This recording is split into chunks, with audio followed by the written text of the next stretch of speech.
MCC गलपासो भइसक्यो। Pass गरौं यो जतिको राष्ट्रघाती केही छैन। नगरौं कूटनीतिक रूपमा नेपालको यो जतिको बचकना केही हुने छैन। यसको पक्षमा देखिनेहरू जति दलाल, राष्ट्रघाती र देश बेचुवा जस्तै भएका छन्। यसको विपक्षमा देखिनेहरूलाई विकास विरोधी, अन्धराष्ट्रवादी र चीन परस्तको आरोप लागेको छ। दल, विज्ञ र कूटनीतिक क्षेत्रका मानिसहरू दुई धारमा बाँडिएका छन्। यस्तो बेलामा एमसीसी के हुन्छ हरेकलाई चासो छ। एमसीसी परियोजना मात्रै नभएर राष्ट्रिय राजनीतिमा हुकुमको एक्का नै भएको छ। नमस्कार, यो हो न्यूज या टुडे। म शान्ति गिरी। सहकर्मी एलबी विश्वकर्मालाई हामीले गुमाएको आज 13 दिन बितिसकेको छ।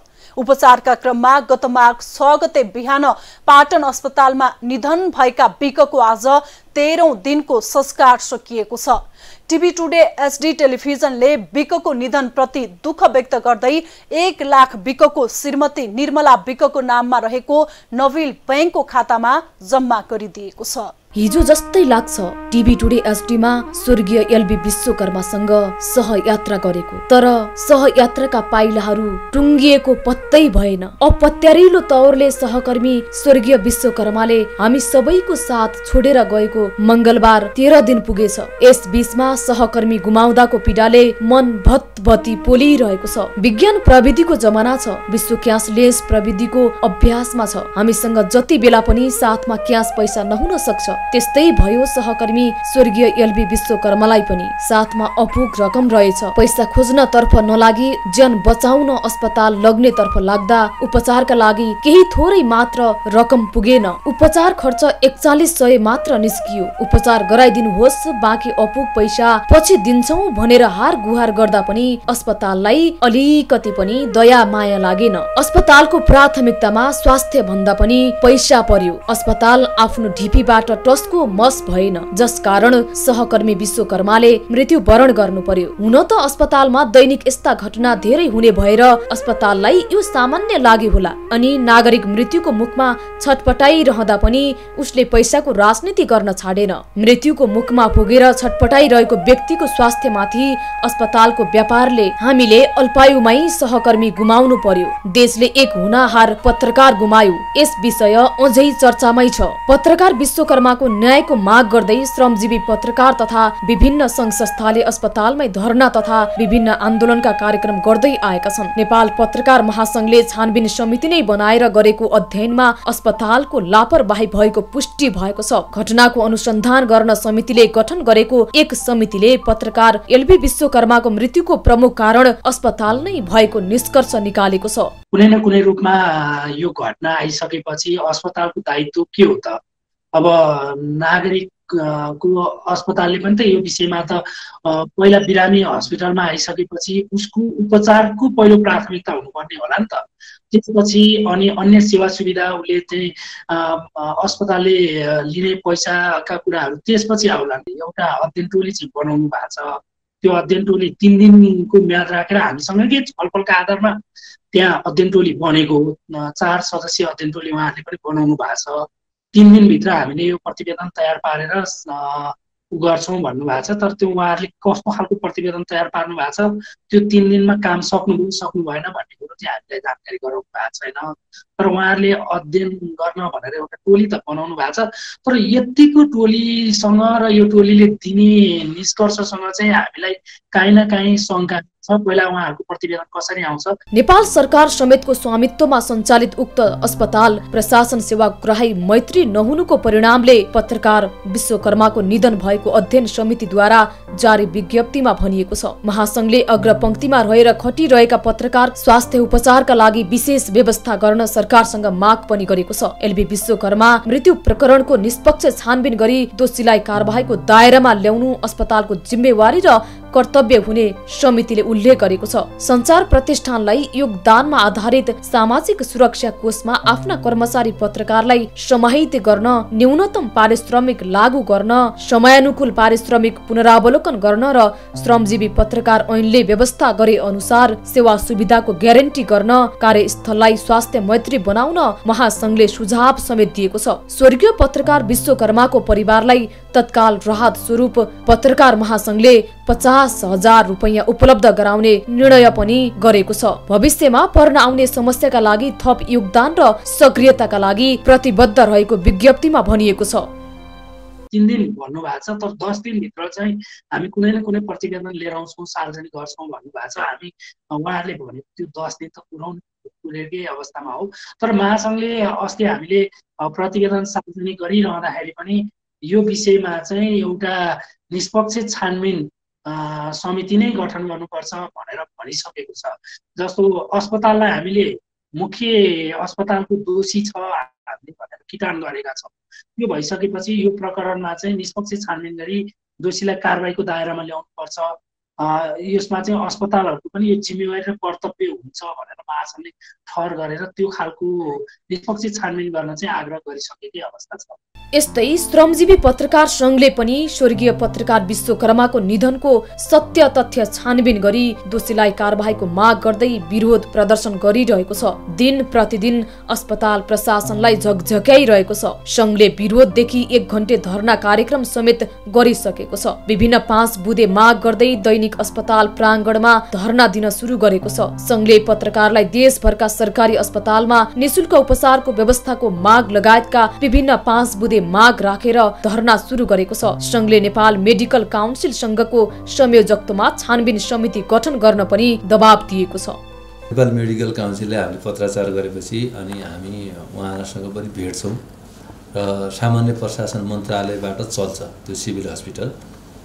त्यो सामान्य प्रशासन मन्त्रीज्यूसँग पनि हामी पत्र चाहिँ हामीले बुझाइसकेका छौँ हैन। यी सबै विषय अहिले मैले जे भने यी सबै विषय उठाएर हामीले पत्र बुझाइसकेका छौँ। तर भेटेर पनि एकचोटि हामी डेलिगेसन गर्छौँ र तपाईँलाई थाहा छ मुख्य सचिवको नेतृत्वमा त्यहाँ एउटा बोर्ड हुन्छ, सिभिल हस्पिटल सञ्चालनका निम्ति सञ्चालन समिति भन्छ। त्यो समिति बोर्डको संयोजक मुख्य सचिव हुन्छ, स्वास्थ्य मन्त्रालयको सचिव, सामान्य प्रशासन मन्त्रालयको सचिव अनि त्यसपछि सिभिल हस्पिटलको डाइरेक्टर, यी सबै रहेको एउटा समिति हुन्छ। त्यो समितिमा यो कुराहरू चाहिँ एड्रेस गर्नका निम्ति अब दबाब अगाडि बढाइन्छ। त्यो मुख्य सचिवलाई पनि हामी भेट्छौँ। यस बीचमा गत आइतबार पनि सिभिल अस्पतालले विज्ञप्ति जारी गर्दै आफ्नो कुनै दोष नभएको ठहर गरेको छ। अस्पतालले पत्रकार विश्वकर्माको मृत्यु हुनुमा दोष पत्रकार माथि नै देखाएर आफू पन्छिने काम गरेको छ। अस्पतालले जारी गरेको विज्ञप्तिमा पत्रकार विश्वकर्मा अस्पताल आउनै ढिला गरेको, अस्पताल पुग्दा बिरामीको अवस्था निकै जटिल भएको, ब्लड प्रेसर 45 मा झरेको तथा अक्सिजन लेभल 60 मा पुगेको र मुटुको चाल पनि प्रति मिनेट 55 मात्र रहेको बताउँदै अस्पतालले आफ्ना कमजोरी लुकाउन खोजेको प्रष्टै छ। शुल्कको विषयमा आफूहरूले केही गर्न नसक्ने, त्यो आफूहरूको हातमा नहुने भन्दै तर्किन खोजेको विज्ञप्तिमा छ। हुन त अस्पतालले छानबिन समिति पनि बनाएको छ, तर समितिले छानबिनमा आनाकानी गरिरहेको छ। समितिले अझै घटनाको विषयमा वास्तविकता सार्वजनिक गर्न सकेको छैन। अस्पतालले यथाशीघ्र उक्त घटनाको छानबिन गरेर निष्कर्ष ननिकाले अझै सशक्त रूपमा थप आन्दोलनका कार्यक्रमहरू अगाडि बढाउने श्रमजीवी पत्रकार महासंघको चेतावनी छ। अब यी समग्र विषय हाम्रा मुद्दा यथावत छन्, तर व्यवस्थापन पछि गैर जिम्मेवार छ र हामीलाई लाग्छ फेरि आन्दोलन अलि उन्नत स्तरको अलि दबावमूलक खालको कार्यक्रम दिनुपर्ने हाम्रो बाध्यात्मक स्थिति आउँदैछ, हामीलाई त्यस्तो लागिरहेछ। अस्पतालका इमर्जेन्सी विभाग प्रमुख डाक्टर दिनेश कुमार लम्सालको संयोजकत्वमा उपसचिव कृष्ण सापकोटा, शाखा अधिकृत भेषराज घिमिरे र cash counter in charge Bhesh Bahadur Basnet रहेको छानबिन समिति बनाएको छ। तर समितिले के गर्दैछ, छानबिन प्रक्रिया कहाँ पुग्यो, केही अत्तो पत्तो छैन। यता टिभी टुडे टेलिभिजनले मृतक एलबी विश्वकर्माको परिवारलाई राहत स्वरूप 1 लाख रुपैयाँ सहयोग गरेको छ। मृतक विकको श्रीमती निर्मला विकको नाममा नबिल बैंक रामा रोशन शाखाको 07710017502159 खाता नम्बरमा रकम जम्मा गरेको छ। यस अघि पनि संस्थाले परिवारका लागि क्रिया खर्च रकम सहयोग गरिसकेको छ। संस्थाले विश्वकर्माको यस अघिको कुनै पनि तलब रोकेको थिएन। मेडिकल रिपोर्टमा देखिएको तथ्याङ्कमा सस्पेक्टेड कोभिडको आशंका चिकित्सकहरूले गरेको भए पनि एन्टिजेन र पीसीआर परीक्षण गर्दा रिपोर्ट नेगेटिभ आएको थियो। जटिल समस्या भएर अस्पताल पुग्दा पनि अस्पतालले रकम अभावको बहाना देखाएर उपचारमा आनाकानी गर्नु र उपचारमा सहयोग नगर्नु नै सरासर अस्पतालको दोष देखिन्छ। सरकारी अस्पतालमा पत्रकारको उपचार निशुल्क हुने भनी आर्थिक वर्ष 2078-79 को बजेटमा उल्लेख भए पनि घोषणा कागजमा मात्र सीमित छ। यसरी आम नागरिककै लागि सञ्चालन गरिएका सार्वजनिक अस्पतालमा त नागरिकले उपचार नपाएर अकालमै मृत्युवरण गर्नुपर्छ भने आम जनताले राज्यबाट अरु के अपेक्षा गर्ने?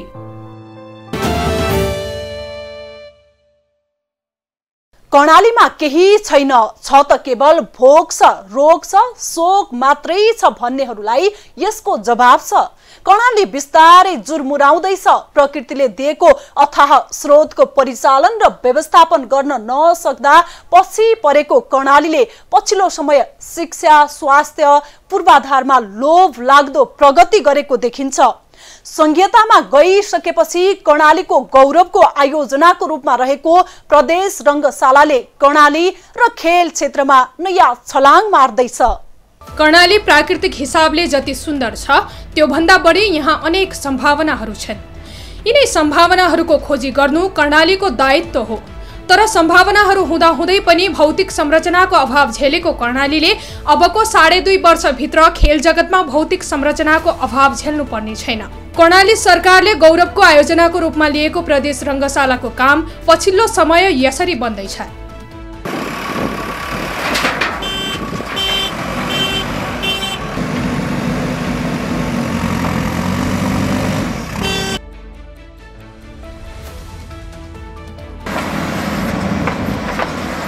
कर्णाली एकछिन सोच्नुहोस् अनि सम्झिनुहोस्। सुनको सिरानी हालेर नुनको जोहो गर्न हिँडिरहेको विरासत अब बिस्तारै पढ्नु पर्ने छैन। सबैभन्दा पहिला कर्णालीमा खेल प्रेमीहरूले त्यो अनुभूति गर्नेछन्। कर्णाली प्रदेश सरकारको पहिलो गौरवको आयोजनाको रूपमा अघि बढेको प्रदेश रङ्गशाला अबको 2.5 वर्षभित्र कर्णालीका खेलाडीहरूले प्रदेशको पहिलो रङ्गशाला पाउनेछन् र खेल क्षेत्रमा नयाँ आयाम थपिनेछ। आजबाट अब यो ग्राउन्डको ट्र्याक एन्ड फिल्डको लेआउट गर्ने काम अब इन्जिनियरिङ टोलले आजबाट सुरु गरिसकेको छ। आजबाट यो अर्थ कटिङको काम, लेभलिङ गर्ने काम आज सुरु गर्यो। द्रुत गतिमा अब 1 हप्ताभित्रमा यो लेभलिङको काम सक्नुहुन्छ। तबसम्म अरू ड्रइङहरू पाउँदै हुन्छ, ड्रेनेजको काम सुरु गर्छन्। अब जस कामले स्पिडता लियो। अब हामीले यो डिजाइन सुपरभिजन गर्नका लागि क्वालिटी कन्ट्रोलको लागि कन्सल्टेन्ट हायर गरेका छौँ। कन्सल्टेन्टको प्रक्रियामा छ। अब केही दिनमै कन्सल्टेन्ट पनि नियुक्ति हुन्छ। कन्सल्टेन्ट नियुक्ति भइसकेपछि यो डिजाइन स्वीकृति गर्ने प्रक्रिया अगाडि बढ्छ र अगाडि अब यो निर्माणलाई अब समयमा सकिनका लागि अहिलेसम्म गरेको काम हामी यो ट्र्याकमै छौँ। अहिलेसम्म अब सेड्युलभित्रै छ। कुनै बेला यस्तो परिचय थियो जति बेला जुन चीजको अभाव परिरहेको छ त्यो बेला कर्णाली सम्झिनेहरूको लागि अब कर्णालीका खेलाडीहरूबाट त्यो परिचयको अन्त्य हुनेछ। सानो सानो खेल प्रशिक्षणको लागि होस् या खेल खेल्नको लागि कर्णालीबाट बाहिर जानुपर्ने बाध्यता अबका दिनहरूमा कर्णालीले भोग्नु पर्ने छैन। कर्णाली प्रदेश सरकारले गौरवको आयोजना घोषणा गरेको कर्णाली प्रदेशको यो रङ्गशाला विशेषतः सबै खेल जगतमा खेलाडीहरूका लागि केही समयमै यसले ठुलो टेवा पुर्याउनेछ। कर्णालीका हकमा खेलकुद एउटा संरचना राम्रो नभएको कारणले गर्दा आज धेरै भलिबल, फुटबल, ब्याडमिन्टन, एथलेटिक्स सम्पूर्ण खेलाडीहरूलाई यो संरचना नभएकै कारणले एउटा टिडिएम नभएकै कारणले खेल ट्रेनिङ लिनका लागि धेरै कुरा असहज थियो। यो प्रदेश खेलकुद विकास परिषद आइसकेपछि र यो रङ्गशाला बन्ने लगभग निश्चित भइसकेपछि सबै खेलाडीहरूले, सबै जगतका खेलाडीहरूले यसलाई ठुलो हौसला, ठुलो अपेक्षा, ठुलो आश गरेका छन् कि अब कर्णालीबाट राष्ट्र तथा अन्तर्राष्ट्रिय लेभलमा पनि धेरै ठुल्ठुला र धेरै राम्रा खेलाडी बन्नेछन् भन्ने। प्रदेशकै गौरव आयोजनाको रूपमा लिएको रङ्गशाला निर्माणको जिम्मा एमएसी र जीएसएल कम्पनीले लिएको छ। रङ्गशालाको बेसिक काम सुरु भइसकेको छ भने रङ्गशालाको कुल लागत 1,59 करोड रहेको छ। निर्माण कम्पनीले रङ्गशालाको डिजाइनको काम र निर्माणको काम सँगसँगै लिने निर्माण कम्पनीले जनाएको छ। अब यो काम यस्तो छ, यो इपिसी कन्ट्र्याक्ट भएको हुनाले चाहिँ यो अरूभन्दा अलिकति फरक मोडलमा छ। यो डिजाइन पनि हामी आफैले गर्नुपर्ने र डिजाइन अनुसार काम गर्नुपर्ने भएकोले डिजाइनिङको लागि 6 महिना टाइम छुट्याइएको छ। 6 महिनामा 2 महिना हाम्रो सकिएको छ र हाम्रो डिजाइनिङको काम चाहिँ भइराखेकै छ र त्यही अन्तर्गत चाहिँ सानो सानो कुराहरू चेन्ज हुँदाखेरि थोरै अलिकति ढिलो जस्तो देखिएको हो। तर अब आज हाम्रो कम्प्लिट चाहिँ प्लान चाहिँ आइपुग्यो। प्लान आइपुगेपछि आजदेखि हामीले यो फिल्ड एन्ड ट्र्याकको चाहिँ एउटा हेर्ने सेप जुन पछि हुने सेपलाई चाहिँ अहिले अब हामीले यो सेप निकाल्नको लागि चाहिँ यो तयार अब आजदेखि सुरु हुँदैछ। रङ्गशाला निर्माणको क्रममा आउने समस्याहरूको बारेमा सरकार जहिले पनि साथमा रहने र रङ्गशालाको कामलाई छिटो छरितो हुने गरेर काम सक्नको लागि प्रदेश सरकारले निर्माण कम्पनीलाई निर्देशन दिएको छ। बाहिरी जुन अब्स्ट्राक्सनहरू आउन सक्छन् त्यसको लागि एकदम सरकार तपाईँहरूको साथमा छ र तपाईँहरू दुईजना यङ इन्जिनियर देखेपछि मलाई के लाग्यो भने यो त के को 15 महिना 12 महिनामै सिद्ध्याउँछन् फिलिङ के एउटा हुन्छ नि मेरो त्यो उत्साह होइन, वी क्यान डु इट। गौरवको आयोजना प्रदेश रङ्गशालाभित्र 10,000 दर्शक अट्ने कार्यक्षमताको रहेको छ। यसभित्र अन्तर्राष्ट्रिय स्तरको भलिबल खेल मैदान, swimming pool, football, handball, basketball र एथलेटिक्स लगायतका खेलहरू हुनेछन्। आयोजना सुरु गर्न होडबाजी गर्ने तर समयमै निर्माण सम्पन्न गर्न नसक्ने त्यस्ता प्रशस्तै उदाहरण हामीसँग छन्। कामको जस लिन आयोजना सुरुवातका लागि तछाड मछाड गर्ने प्रवृत्ति बलग्रेती गर्छन्। चितवनको भरतपुर महानगरपालिकामा पनि सुरु भएको गौतम बुद्ध रङ्गशाला हाल लथालिङ्ग अवस्थामा छ। आशा गरौँ कर्णाली प्रदेश सरकारले सुरुवात गरेको यस गौरवको आयोजना निर्माणमा यस किसिमका कुनै पनि उल्झन आउने छैनन्। तोकिएकै समयमा रङ्गशाला निर्माणले पूर्णता पाउनेछ। रङ्गशालाको भौतिक प्रगतिका बारेमा हाम्रो फलोअप निरन्तर जारी रहनेछ। बेथिति पनि कति केन्द्रीय राजधानीदेखि ओडाका योजनासम्म बेथितिका चाङ छन्। पुल, पुलेसा, भवन निर्माण, सडक विस्तार तथा खानेपानीका काम हेर्दा कहीँ कतै पनि समयमा भएका रेकर्ड भेटिँदैनन्। ठेक्का लिने, साइड ओगट्ने काम सुरु पनि गर्ने अनि वर्षौंसम्म अलपत्र छाड्ने।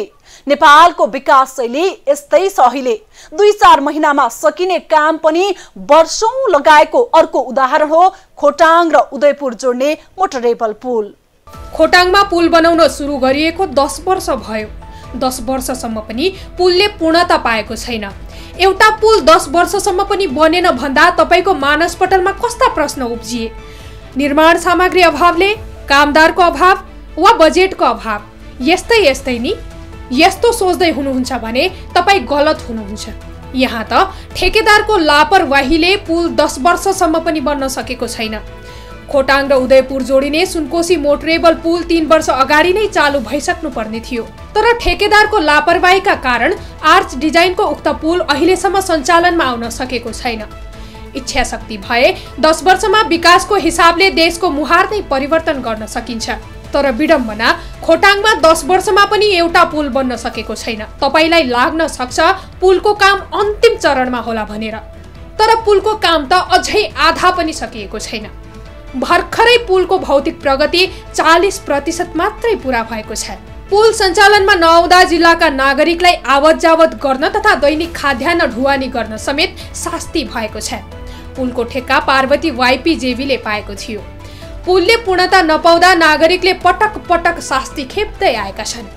कटारी लान हुँदै लगभग तराई पुग्नलाई 4-5 बजी पुग्छ। त्यति लामो दूरी छ भने यो फोक्सिन्टार बुइपा रसुवा फोक्सिन्टार हुँदै जाने बाटो चाहिँ दूरीको हिसाबमा धेरै कम पर्छ। जस्तै अहिले यातायात फोक्सिन्टारबाट सुरुवात अस्थायी बेली ब्रिज बन्दै गर्दा पनि त्यहाँ लगभग 1-2 बजे भित्रमा यात्रुहरू इटली धरान पुगेको अथवा विराटनगरसम्म पुगेको अवस्था छ। यो पुल चाहिँ स्थायी पुल छिटोभन्दा छिटो बन्देदेखि यातायात क्षेत्रमा ठुलो राहत हुन्थ्यो र यहाँका आम नागरिकहरूले अलिक शास्ति भोग्नु पर्दैन थियो। सगरमाथा राजमार्ग गाईघाट दिक्तेल सडक खण्ड अन्तर्गत खोटेहाङ गाउँपालिका 9 लिक्ची रामचे र उदयपुरको रौतामाई गाउँपालिका आपटार सिमानामा फोक्सिङटार सुनकोशी नदीमा जोडिने 120 मिटर उचाइको आर्च डिजाइनको पुल अहिले लथालिङ्ग अवस्थामा छ।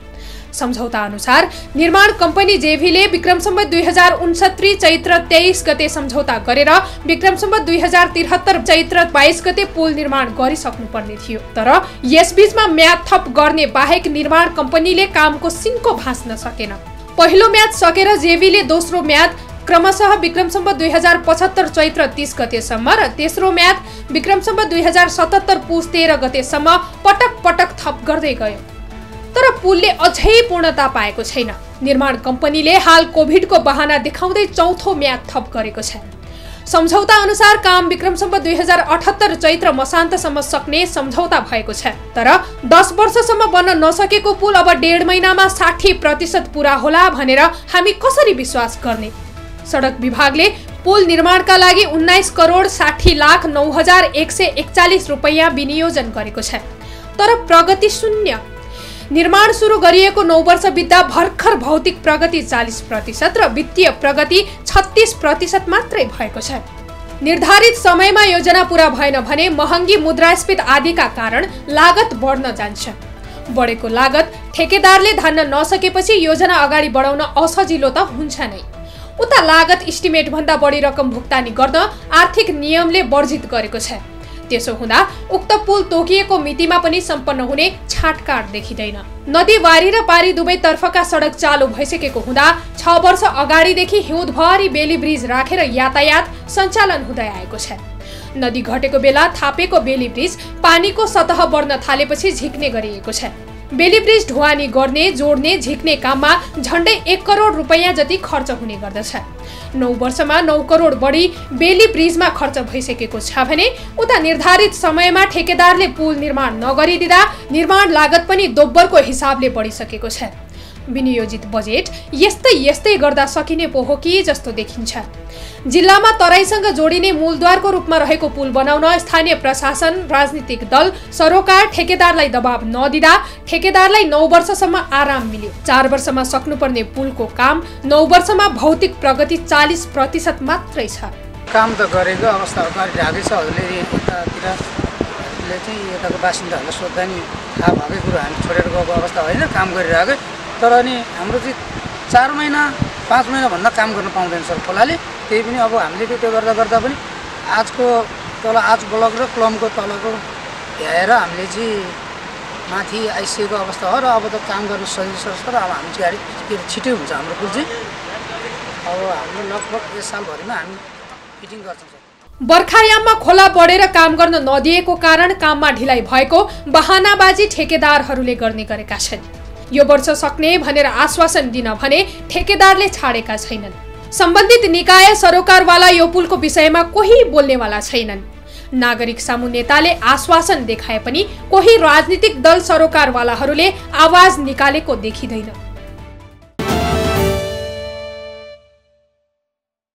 बेथितिकै कुरा कति गर्नु, जताततै बेथिति।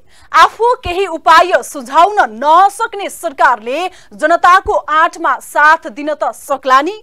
साथ नदिने हो भने आश गरेकाहरू निराश र हताश मात्रै हुने छैनन्, पक्कै जाग्छन् आफ्नो कर्म आफ्नै बाहुलीमा लिएर। अलि ढिलो चाँडो मात्रै नहो। हस्त आजलाई न्युज एट टुडे यति नै। हामी सबैलाई बिदा दिनुहोस्। नमस्कार।